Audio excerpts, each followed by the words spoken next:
There's some things going on here in Indiana that I'm sure people are generally unaware of. And I have some contacts, and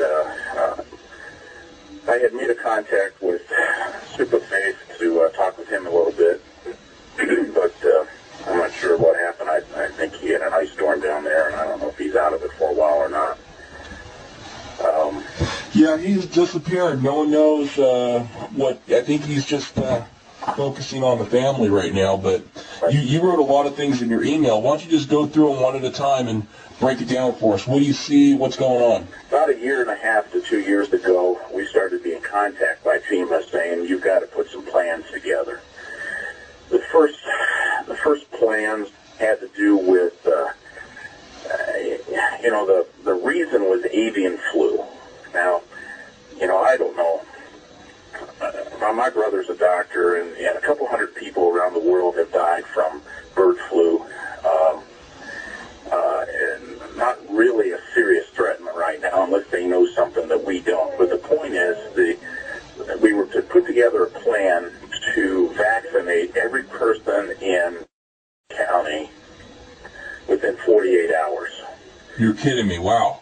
And then that plan has to be practiced 2 or 3 times. I mean, literally, we've gotten every police officer we can, and buses and volunteers, and set it up. And logistically, it's just really not possible to do. I mean, we've run through this thing 100 times and in our heads, and several times dry runs. It's just not logistically possible. But the point is, they want to be able to vaccinate people very fast. For some reason. It might be bird flu, but my brother's saying that, bird flu really, is an event right now, unless they know something we don't know. Then the Sheriff's Department started getting long questionnaires. I got one myself. I didn't fill it out, and lots of questions. What kind of resources do we have? What kind of, how many officers? What can we handle? What are you going to do if Chicago has an emergency and you have 400,000 people heading in your county? Where can you put mass graves? We need to know spaces of mass graves. How many can you handle? Can you handle bodies from surrounding counties and those types of things? And we're going, what the heck are you guys talking about? Tell us what's going on. Oh, nothing's going on. We're just contingency plans. If something ever happened, we just really need to know how to handle things. And then I was contacted by Homeland Security through what we have to do is have what is called a hazard mitigation plan. All right, well, that sounds good. And what they're saying is FEMA is saying that disasters are costing them too much money. So we've got to have a plan to mitigate the damage from disasters if a disaster ever happens. And I understand you've got New Orleans, you've got fires in California, and you've got tornadoes in Oklahoma, and you have those things going on. But we're looking at them going, look, we're in the middle of a cornfield. What kind of disasters are we talking about? Oh, earthquakes and, fires and flooding and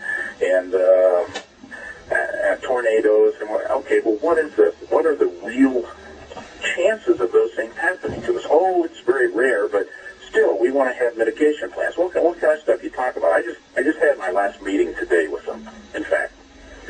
And, they're literally telling me that they want to harden our fire stations. All right, well, what do you mean by that? Well, you know how when a 747 hits, here's what he said today, when a 747 hits a nuclear reactor and just slides off of it, that kind of hardening we're talking about. What the heck? Oh, my God. Well, first off, for what reason? If a 747 lands in the middle of town, it's not worry about the whole town. Forget the fire department. Yeah. Oh, God. That's just an example. Well, hardened against water. What do you think's going to happen? Well, we think this may be high wind. Those are two different things you're talking about there. You know what is going on? And they're just so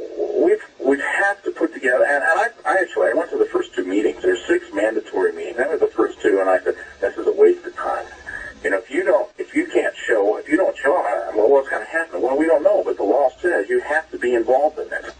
So we set up this meeting today and had this final meeting. But when we first got there, they laid this map out. It's like 10 feet by 5 feet of the whole county. And he said, we want to know every important thing in this county. We want to know where police departments are, where weapons are stored, hazardous material, where can we land a helicopter, where are the airports, how big of a plane can you land in those airports, where are all the bridges, where are all the power stations, where are all the generating stations, where are all the substations.